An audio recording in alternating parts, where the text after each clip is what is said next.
بسم اللہ الرحمن الرحیم، اللہم صلی علی محمد و آلہ الطاہرین۔ چلو کتاب پڑھیں کیمپین کی سیریز لائیو بک ریڈنگ کے آج 24ویں سیشن میں آپ کو ویلکم کرتے ہیں، جس میں ہم انشاءاللہ قرآن مجید کے 24ویں پارے کے بارے میں گفتگو کریں گے۔ تو چلیے کتاب میں دیکھتے ہیں کہ اللہ تعالیٰ نے کیا بیان فرمایا ہے۔ یہ پارہ شروع ہوتا ہے قرآن مجید کے سورہ زمر کی آیت نمبر 32 سے، جہاں پر اللہ تبارک و تعالیٰ ارشاد فرماتا ہے فَمَنْ أَظْلَمُ مِمَّنْ كَذَّبَ عَلَى اللَّهِ وَكَذَّبَ بِالصِّدْقِ إِذَا جَاءَهُ۔ یہاں پر اللہ تعالیٰ نے گفتگو کی ہے ان لوگوں کے بارے میں کہ جنہوں نے اللہ تعالیٰ کی آیات کو جھٹلایا ہے، لیکن اس کے فوراً بعد آیت نمبر 33 میں اللہ تعالیٰ ارشاد فرما رہا ہے کہ وَالَّذِي جَاءَ بِالصِّدْقِ وَصَدَّقَ بِهِ أُولَئِكَ هُمُ الْمُتَّقُونَ۔ متعدد روایات کے اندر آیا ہے کہ وَالَّذِي جَاءَ بِالصِّدْقِ، وہ انسان، وہ ذات کے جو ایک سچائی کے ساتھ، سچائی کے ہمراہ اس دنیا میں تشریف لائے، وہ پیغمبر اکرم صلی اللہ علیہ وآلہ وسلم ہیں، اور وَصَدَّقَ بِهِ، اور وہ ذات کے جنہوں نے ان کی تصدیق کی، ان کے اوپر انہوں نے اپنی تصدیق اور تائید کی، وہ ذات حضرت امیر کائنات علی ابن ابی طالب علیہ السلام کی ذات ہے۔ اسی کی آیت نمبر 36 میں ہم دیکھتے ہیں کہ اللہ تعالیٰ کہہ رہے ہیں کہ الیس اللہ بکاف عبدہ۔ بہت سے لوگ یہ اپنے اندر محسوس کرتے ہیں کہ ان کو اس دنیا میں بہت سے لوگوں کی ضرورت ہے، ایک بہت بڑا لشکر جمع کرنے کی ضرورت ہے، جبکہ جو انسان اللہ کا بندہ ہوتا ہے، اللہ کا عبد ہوتا ہے، اس کے لیے یہ آیت صاف معنی میں اعلان کر رہی ہے کہ کیا اللہ تعالیٰ اپنے بندے کے لیے کافی نہیں ہے؟ ہو سکتا ہے کہ پوری دنیا انسان کی مخالف بن جائے، پوری دنیا ایک سمت جائے اور یہ انسان کہ جو اللہ کا بندہ ہے وہ دوسری سمت جائے، لیکن صرف یہ کہ یہ انسان اللہ کا بندہ ہے اور اس کے راستے پر چل رہا ہے، اس کے لیے یہ کافی ہوتا ہے کہ اللہ تعالیٰ کا اس کے پاس سپورٹ موجود ہے۔ آیت نمبر 42 میں اللہ تعالیٰ انسان کے اس دنیا سے جانے کے متعلق اور ساتھ ہی ساتھ انسان جب سوتا ہے اور نیند میں چلا جاتا ہے اس دنیا سے، اس کی روح اس کے بدن سے الگ ہو جاتی ہے، اس کے بارے میں گفتگو کر رہا ہے۔ عام طور سے ممکن ہے کہ نئے سائنٹسٹ یہ سوچیں کہ یہ سونے کا کانسیپٹ جو ہے، فینومینا جو ہے، یہ اس کی کیا ایکسپلینیشن ہے اور حقیقت میں یہ کیا چیز ہے، یہ ان کے لیے واضح نہ ہو پائے، لیکن اللہ تعالیٰ کہہ رہا ہے کہ اللہ تعالیٰ انسان کی روح کو لے لیتا ہے جب وہ اس دنیا سے جاتا ہے یا جب وہ اس دنیا میں سوتا ہے، سوتے وقت بھی اللہ تعالیٰ اس کی روح کو اس کے بدن سے الگ کر لیتا ہے، اور پھر اگر اس انسان کی قضا، اس انسان کی اجل، اس انسان کی موت نہیں آئی ہوتی ہے تو اللہ تعالیٰ اس روح کو واپس بھیج دیتا ہے۔ لہٰذا قرآنی اور اسلامی کنسپٹ کے مطابق جب انسان سوتا ہے تو اس وقت بھی انسان کی روح انسان کے بدن سے الگ ہو جاتی ہے۔ لہٰذا ہم دیکھتے ہیں کہ یہ جو رؤیا یا خواب کا کنسپٹ ہے کہ میں نے اپنے خواب میں یہ دیکھا، میں نے اپنے خواب میں وہ دیکھا، یہ اسی وجہ سے ہے کہ انسان کی روح جو ہوتی ہے وہ بدن سے نکل کر عالم ارواح میں چلی جاتی ہے اور اس مادی دنیا سے نکل جاتی ہے۔ تو اب اس مادی دنیا سے نکلنے کے بعد بہت ساری ایسی چیزیں کہ جو آئندہ میں واقع ہوں گی، رونما ہوں گی، اس کو یہ روح درک کر لیتی ہے، اس کو یہ روح جان لیتی ہے، اور بہت ساری ایسی چیزیں کہ جو سامنے لوگوں کے لیے ظاہر نہیں ہے اس کو سمجھ لیتی ہے۔ اسی لیے ہم دیکھتے ہیں کہ متعدد روایات میں اس بات پر تاکید ہوئی ہے کہ انسان جب سونے جائے تو وہ باوضو ہو کر سوئے، جب سونے جائے تو حالت جنابت میں نہ سوئے، کیونکہ اس طریقے سے انسان جب اس کی روح عالم ارواح میں جاتی ہے یا اس مادی دنیا سے نکل کے دوسرے عالم میں جاتی ہے تو انسان فرشتوں سے ملاقات کرتا ہے، تو وہاں پر وہ مکمل طور پہ پاک و پاکیزہ روح کو لے کر ان کے سامنے جائے۔ آیت نمبر 53 میں اللہ تعالیٰ کہہ رہا ہے کہ قُلْ يَا عِبَادِيَ الَّذِينَ أَسْرَفُوا عَلَىٰ أَنفُسِهِمْ لَا تَقْنَطُوا مِن رَحْمَةِ اللَّهِ۔ اللہ تعالیٰ بندوں کو ایک طریقے سے امید دے رہا ہے، وہ لوگ کہ جنہوں نے اپنے نفس پر ایک طریقے سے ظلم کیا ہے، وہ لوگ کہ جنہوں نے گناہ انجام دیے ہیں، جن سے غلطیاں ہو گئی ہیں، وہ پھر بھی اللہ کی رحمت سے مایوس نہ ہوں، کیونکہ اللہ تعالیٰ کہہ رہا ہے اِنَّ اللَّهَ يَغْفِرُ الذُّنُوبَ جَمِيعًا۔ اللہ تعالیٰ وہ ذات ہے کہ اگر آپ اس سے استغفار کریں اور طلب توبہ کریں تو وہ تمام کے تمام آپ کے گناہوں کو بخش سکتا ہے۔ آیت نمبر 65 میں کچھ لحن الہی اس طریقے سے ہے کہ جس سے ہمیں عصمت کا معنی مزید سمجھ میں آتا ہے۔ جب ہم کہتے ہیں کہ انبیاء تمام کے تمام انبیاء معصوم ہیں، اہل بیت علیہ السلام معصوم ہیں، ائمہ طاہرین علیہ السلام معصوم ہیں، تو کہیں کوئی یہ نہ سوچے کہ عصمت کا معنی یہ ہے کہ ان کو ایک طریقے سے بندش میں اور قید میں رکھا گیا ہے کہ یہ گناہ نہیں کر سکتے ہیں، نہیں، بلکہ ان کے پاس وہ اختیار موجود ہے کہ جو اختیار علم کی سنخیت سے ہے۔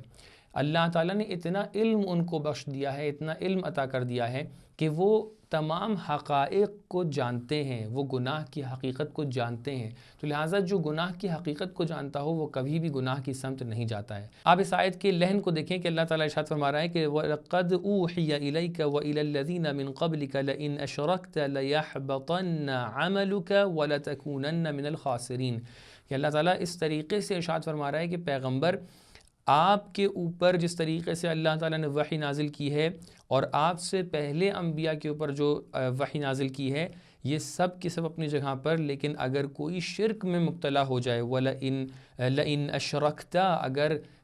خدا نخواستہ کبھی آپ شرک میں مبتلا ہو گئے تو یہ تمام کے تمام اعمال جو ہیں وہ حبط ہو جائیں گے، تمام کے تمام اعمال ختم ہو جائیں گے۔ یقیناً پیغمبر، اور وہ بھی اشرف المخلوقات، وہ بھی خاتم النبیین، وہ بھی اللہ تعالیٰ کے محبوب، ان سے اس بات کا تصور ہی نہیں آتا کہ آپ سے کوئی گناہ سرزد ہو جائے، لیکن اللہ تعالیٰ اس لحن سے دیکھ کر، اس لحن سے یہ بات بیان کرنا چاہ رہا ہے کہ دیکھو پیغمبر کے پاس بھی اختیار ہے، ایسا نہیں ہے کہ وہ ان سے اختیار کو سلب کر لیا گیا ہے، ان کے پاس بھی اختیار ہے، تمام انبیاء کے پاس اختیار تھا کہ وہ گناہ کی سمت چلے جائیں، لیکن ان کی عصمت باعث بن رہی تھی، ان کا وہ علم باعث بن رہا تھا کہ وہ گناہ کی سمت نہ جائیں۔ اسی طریقے سے امام رضا علیہ السلام سے روایت منقول ہے کہ تمام کی تمام وہ آیتیں جہاں پر اللہ تعالیٰ پیغمبر کو مخاطب کر کے اس طریقے کی کوئی بات کر رہا ہے، وہ ایک طرف سے وہ تفسیر جو میں نے عرض کی، اور ایک طرف سے یہ بھی تفسیر ہے کہ اس میں اللہ تعالیٰ اس امت کو مخاطب کرنا چاہتا ہوتا ہے، لیکن پیغمبر سے خطاب کر کے اس بات کو بیان کرتا ہے۔ یہ بالکل اسی طریقے سے ہے کہ ایک آفس میں ممکن ہے کہ جو سب سے اونچی پوسٹ پر ہو، ہیڈ ہو، وہ انسان ڈائریکٹلی آ کر تمام لوگوں سے بات نہ کرے، بلکہ آ کر جتنے سپروائزرز ہیں ان سے آ کر ایک بات کو بیان کرے، لیکن اس کا مقصد یہی ہوتا ہے کہ یہ بات تمام لوگوں تک کے پہنچ جائے۔ آیت نمبر 69 کے اندر اللہ تعالیٰ ارشاد فرماتا ہے کہ وَأَشْرَقَتِ الْأَرْضُ بِنُورِ رَبِّهَا کہ اللہ تعالیٰ کے نور سے یہ پوری دنیا منور ہے۔ روایات میں اس کی تفسیر بیان کی گئی ہے کہ اللہ تعالیٰ کے عدل و انصاف سے یہ دنیا منور ہے، اور اسی طریقے سے روایات کے اندر اس آیت کی تفسیر میں اس طریقے سے بیان ہوا ہے کہ امام مہدی آخر الزمان عجل اللہ تعالی فرجہ الشریف کا جو قیام ہے اور جو حکومت ہے کہ جس کے اندر عدل و انصاف رہے گا اور پوری دنیا عدل و انصاف سے بھر جائے گی، وہ بھی اس اشرقت الارض بنور ربہا کا ایک مصداق ہے۔ اس کے بعد سورہ غافر شروع ہو جاتا ہے کہ جس کے اندر اللہ تبارک و تعالی نے کفار کو اللہ تعالیٰ کے عذاب کے متعلق بتایا ہے۔ اسی طریقے سے اللہ تعالیٰ کے جو اسماء حسنہ ہیں اس کا تذکرہ اس کے اندر ہے۔ اللہ تعالیٰ نے اس کے اندر امید اور اللہ سے جو لگاؤ ہونا چاہیے اس کے حوالے سے گفتگو کی ہے۔ اس طریقے سے کچھ نبیوں کے تذکرے یہاں پر ہوئے ہیں، اور قیامت کے متعلق، توحید و شرک کے متعلق بھی گفتگو یہاں پر موجود ہے۔ آیت نمبر 4 کے اندر ہم دیکھتے ہیں کہ اللہ تعالیٰ کہہ رہا ہے کہ وہ لوگ کہ جو اللہ تعالیٰ سے مجادلہ کرتے ہیں، اللہ تعالیٰ سے لڑائی کرتے ہیں، اللہ تعالیٰ سے دشمنی کرتے ہیں، ما یجادل فی آیات اللہ الا الذین کفروا فلا یغررک تقلبہم فی البلاد۔ اللہ تعالیٰ کہہ رہا ہے کہ اگر ایسے کچھ لوگ ہیں کہ جو اللہ تعالیٰ سے دشمنی پر اتر آتے ہیں اور اس سے لڑائی کرنے پر اتر آتے ہیں، آپ ان کے جو اموال ہیں، ان کی دولت ہے، ان کا اس دنیا میں جو رعب و دبدبہ ہے، اس سے کبھی بھی مرعوب نہ ہوئیے، اس سے کبھی بھی تحت تاثیر نہ آ جائیے۔ یقین جانیے کہ جس ذات سے انسان کو ڈرنا چاہیے اور جس انسان سے انسان کو مرعوب ہونا چاہیے، جس ذات سے انسان کو مرعوب ہونا چاہیے، وہ ذات صرف اور صرف اللہ تعالیٰ کی ہے۔ سورہ غافر کی آیت نمبر 11 کے اندر اللہ تعالیٰ 2 موتیں اور 2 حیات کا تصور پیش کرتا ہے۔ قالوا ربنا امتنا اثنتین واحییتنا اثنتین فاعترفنا بذنوبنا فهل الى خروج من سبیل۔ اللہ تعالیٰ اس میں 2 موتوں کا تذکرہ کر رہا ہے کہ قالو ربنا امتنا اثنتین کہ پروردگار تو نے 2 مرتبہ ہمیں اس دنیا میں یعنی 2 طریقے سے ہمیں موت دی ہے، وَأَحْيَيْتَنَا اثْنَتَيْن اور 2 طریقے سے ہمیں حیات دی ہے۔ مفسرین نے بیان کیا ہے کہ سب سے پہلی جو موت ہے وہ انسان کی وہ موت ہے کہ جو اس دنیا میں آتی ہے، اور اس کے بعد انسان جب عالم برزخ میں چلا جاتا ہے تو وہاں پر دوسری موت آتی ہے کہ جس موت کے بعد انسان قیامت کے اندر اپنی آنکھوں کو کھولتا ہے۔ دو زندگیاں بھی اسی طریقے سے، ایک زندگی وہ ہے کہ جو اس دنیا میں ہے، اور ایک زندگی وہ ہے کہ جو برزخ کی زندگی انسان کو دی جاتی ہے۔ تو لہٰذا برزخ کی زندگی وہی زندگی ہے جہاں پر اللہ تعالیٰ کہتا ہے کہ شہداء زندہ ہیں، اسی طریقے سے اللہ کے اولیاء زندہ ہیں کہ جو ہم لوگ کی آوازوں کو سنتے ہیں، ہم لوگ کے سلام کو سنتے ہیں۔ تو لہٰذا برزخ کی زندگی کا کانسیپٹ اللہ تعالیٰ نے بار بار ثابت کیا ہے۔ اس کے بعد آیت نمبر 28 کے اندر ہم دیکھتے ہیں کہ اللہ تعالیٰ کہہ رہا ہے وَقَالَ رَجُلٌ مُؤْمِنٌ مِّنْ آلِ فِرْعَوْنَ يَكْتُمُ إِيمَانَهُ، کہ آل فرعون یعنی فرعون والوں میں سے ایک ایسا فرد کہ جو مومن تھا، کس پر مومن تھا؟ جناب موسیٰ کے اوپر۔ لیکن یہاں سے بہت واضح الفاظ میں اللہ تعالیٰ کہہ رہا ہے کہ یکتم ایمان ہو، وہ اپنے ایمان کو چھپاتا تھا۔ کہاں ہیں وہ لوگ کہ جو کہتے ہیں کہ تقیہ جو ایک عقیدہ ہے وہ غلط عقیدہ ہے؟ اگر تقیہ غلط عقیدہ ہے تو کیوں مومن آل فرعون کو اللہ تعالیٰ مومن کہہ رہا ہے؟ اللہ تعالیٰ کو تو اس شخص کو منافق کہنا چاہیے تھا، جبکہ اللہ تعالیٰ اس کو مومن آل فرعون کہہ رہا ہے، کہ جن کا نام حزقیل تھا، کہ جن کی کتنی تعریفیں اس قرآن کے اندر آئی ہیں، کہ جن کے متعلق یہ ہے کہ وہ بار بار جناب موسیٰ کی مدد کرتے تھے، اور جو آنے والی آیتیں ہیں ان سب کے اندر ان کے اقوال کو اللہ تعالیٰ نے نقل کیا ہے کہ انہوں نے کس طریقے سے لوگوں کو سمجھانے کی کوشش کی کہ جناب موسیٰ حق پر ہیں، جناب موسیٰ جو اللہ تعالیٰ کے نبی ہیں ان کے اوپر ایمان لے آنا چاہیے۔ متعدد تاریخوں میں ملتا ہے کہ یہ خود فرعون کے خالازاد بھائی تھے، اور انہوں نے اپنے ایمان کو چھپا کر متعدد طریقے سے اپنی دلائل کو سامنے رکھتے ہوئے سب لوگوں کو اس بات پر قائل کیا کہ وہ جناب موسیٰ کو قتل نہ کریں۔ اور عجیب لحن ہے ان کا کہ جس میں آپ دیکھ سکتے ہیں کہ ان کے پاس استدلال موجود تھا، ان کے پاس منطق موجود تھی کہ جس کے ذریعے سے انہوں نے اس کام کو انجام دیا۔ آیت نمبر 40 میں ہم دیکھتے ہیں کہ اللہ تعالیٰ نے ایک مرتبہ عورت اور مرد کو ایک دوسرے کے برابر لا کے رکھا ہے۔ آپ کو یاد ہوگا یہ بات عرض کی گئی تھی کہ عورت اور مرد ایک دوسرے کے برابر ہیں یا نہیں ہیں، یہ اس وقت ڈیفائن ہو سکتا ہے کہ جب ہم اس فیلڈ کو ڈیفائن کریں کہ ہم کس فیلڈ میں تذکرہ کر رہے ہیں۔ یہاں پر ہم دیکھتے ہیں کہ آیت نمبر 40 میں اللہ تعالیٰ ارشاد فرماتا ہے کہ من عمل سیئۃ فلا یجزى الا مثلها ومن عمل صالحا من ذکر او انثى وهو مؤمن فاولئک يدخلون الجنہ۔ آپ دیکھ سکتے ہیں کہ یہاں پر کیونکہ عمل صالح ایمان اور تقوی کی بات ہو رہی تھی، یہاں پر اللہ تعالیٰ نے کسی کو کوئی فوقیت نہیں دی ہے، بلکہ کہا ہے کہ چاہے وہ عورت ہو چاہے وہ مرد ہو، اگر وہ عمل صالح انجام دے رہے ہیں اور وہ ایمان رکھتے ہیں تو اللہ تعالیٰ ان کو ضرور جنت نصیب کرے گا۔ آیت نمبر 44 میں 44 میں اللہ تعالیٰ اس طریقے سے ارشاد فرماتا ہے کہ بہرحال مومن آل فرعون کا تذکرہ ہے کہ ایک مقام پر جب انہوں نے تمام تر زحمتیں کر لیں، تمام تر استدلالات پیش کر دیے، تمام تر کوششیں کر لیں، تو جب انسان اپنی اس دنیا میں اس زندگی میں تمام تر کوششیں کر لے، ایسا نہیں ہے کہ ایک انسان گھر پہ بیٹھا رہے اور کہے کہ میں نے اپنے سارے امور کو اللہ کے حوالے کر دیا، نہیں، اپنی طرف سے کوشش کر لے اور اس کے بعد اگر کوئی نتیجہ نہ ملے تو اس جملے کو دہرائے وَأُفَوِّضُ أَمْرِي إِلَى اللَّهِ إِنَّ اللَّهَ بَصِيرٌ بِالْعِبَادِ، کہ میں اپنے تمام تر امور کو اللہ تعالیٰ کے حوالے کر دیتا ہوں، کیونکہ اللہ تعالیٰ ہر چیز کو دیکھنے والا ہے اور اپنے بندوں کو بخوبی ان سے واقف ہے۔ تو لہٰذا یہاں سے پتہ چلتا ہے کہ اللہ تعالیٰ یہ ایک ایسا عمل ہے کہ جس کو اللہ تعالیٰ ایک طریقے سے پروموٹ کرنا چاہتا ہے، آپ کو بتانا چاہتا ہے کہ اپنی کوششوں کے بعد بھی اگر آپ کو رزلٹ نہ نظر آئے تو آپ اس طریقے سے اپنے امور کو اللہ تعالیٰ کے حوالے کر دیں۔ اس کے بعد ہم دیکھتے ہیں کہ مومن آل فرعون کے متعلق اللہ کہہ رہا ہے کہ اللہ نے ان کو بچایا ان چیزوں سے، ان کہہ سکتے ہیں کہ عذاب یا ان تکلیفوں سے یا ان پریشانیوں سے کہ جو آل فرعون نے ان کے اوپر جاری کی، اور اسی طریقے سے اللہ تعالیٰ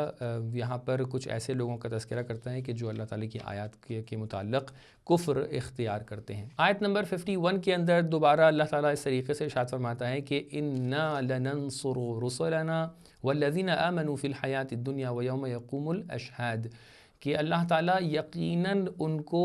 جو ایمان لاتے ہیں اور اپنے انبیاء اور رسول کو ہمیشہ ان کی مدد کرتا ہے۔ آپ کو یاد ہوگا اس سے پہلے بھی ایک آیت آئی تھی کہ کان حقا علینا نصر المؤمنین، اللہ تعالیٰ نے بار بار اس بات کا تذکرہ کیا ہے کہ جو لوگ مؤمن ہیں، اللہ تعالیٰ پہ ایمان رکھتے ہیں، اللہ تعالیٰ ضرور ان کی مدد کرتا ہے۔ آیت نمبر 60 میں ہم دیکھتے ہیں اللہ تعالیٰ نے اس آیت کو بیان کیا ہے کہ جہاں پر اس نے دعا کرنے کو بہت ہی محبوب قرار دیا ہے۔ وقال ربکم ادعونی استجب لکم، ہمیں پکارو، ہم سے دعا کرو، ہم تمہاری دعا کو ضرور استجابت تک کے پہنچائیں گے۔ یہاں سے ایک بات یہ سمجھ میں آتی ہے کہ اللہ تعالیٰ اپنے بندوں کی دعا کو بہت محبوب رکھتا ہے، چاہتا ہے کہ بندے اسے دعا کریں۔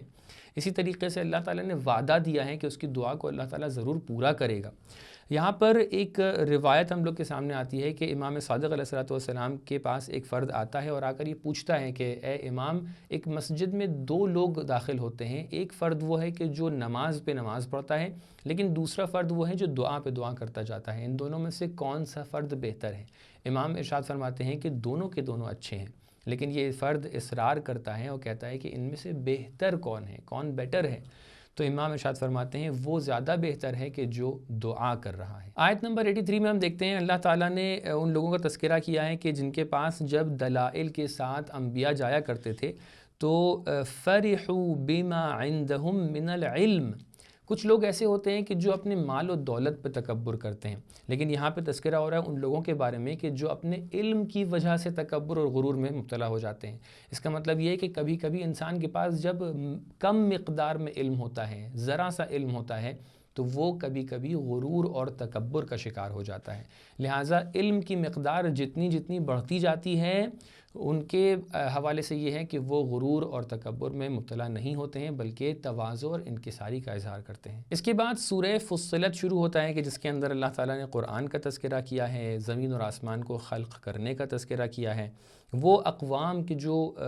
غرور اور تکبر میں مبتلا تھیں، اسی طریقے سے کفار کے متعلق، اور اسی طریقے سے روز قیامت کے دلائل کو بیان کیا ہے، اور بہت سارے وعظ و نصیحت بھی اس سورہ کے اندر موجود ہیں۔ سورہ فصلت کی آیت نمبر 20 کے اندر اللہ تعالیٰ ارشاد فرماتا ہے کہ شہد علیہم سمعہم و ابصارہم و جلودہم، روز قیامت اللہ تعالیٰ کے سامنے انسان کے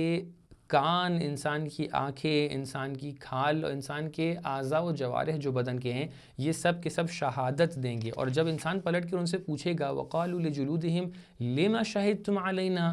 کہ تم نے کیوں ہمارے خلاف شہادت دی، گواہی دی، تو وہ سب کے سب پلٹ کر کہیں گے اللہ تعالیٰ نے ہمیں قدرت دی ہے کہ ہم آج کے دن بول سکتے ہیں، تو لہٰذا ہم بول رہے ہیں، اور ہم اس واقعیت اور حقیقت کو بیان کریں گے کہ جو تم نے دنیا میں انجام دی ہے۔ آیت نمبر 30 میں ہم دیکھتے ہیں اللہ تعالیٰ دو نسخے بیان کر رہا ہے سعادت کے لیے۔ اگر انسان چاہتا ہے کہ سعادت تک کے پہنچے تو ان الذین قالوا ربنا اللہ، پہلے تو یہ کہیں کہ اللہ تعالیٰ ایک ہے، اس کے بعد کہیں ثم استقاموا، اور اس کے بعد اس بات پر ڈٹے رہیں، استقامت کرتے رہیں، یعنی اپنے ایمان پر اگر آپ استقامت کرتے رہیں گے تو اللہ تعالیٰ کہہ رہا ہے کہ تتنزل علیہم الملائکہ، ان کے اوپر ملائکہ نازل ہوں گے، اور یہی ایک ایسی کنجی ہے، ایک ایسی کی ہے کہ جو آپ کو سعادت تک کے پہنچائے گی۔ آیت نمبر 34 میں اللہ تعالیٰ کہہ رہا ہے کہ اگر کوئی برائی ہو تو اس برائی کو اچھے طریقے سے جواب دینا چاہیے، ادفع باللتی ہی احسن، یعنی آپ برائی کے جواب میں برائی نہ کریں بلکہ اچھائی سے اس کا جواب دیں۔ اسی طریقے سے آیت نمبر 36 میں اللہ تعالیٰ کہہ رہا ہے کہ اگر آپ کے اوپر شیطانی وسوسے آ جائیں تو اس کا راستہ یہ ہے کہ فاستعذ باللہ، آپ اعوذ باللہ کہیں اور شیطانی وسوسوں سے دور ہو جائیں۔ یہاں پر پارہ نمبر 24 کے تفسیری نکات ختم ہوتے ہیں۔ انشاءاللہ پارہ نمبر 25 لے کر آپ کے سامنے حاضر ہوں گے۔ والسلام علیکم ورحمۃ اللہ وبرکاتہ۔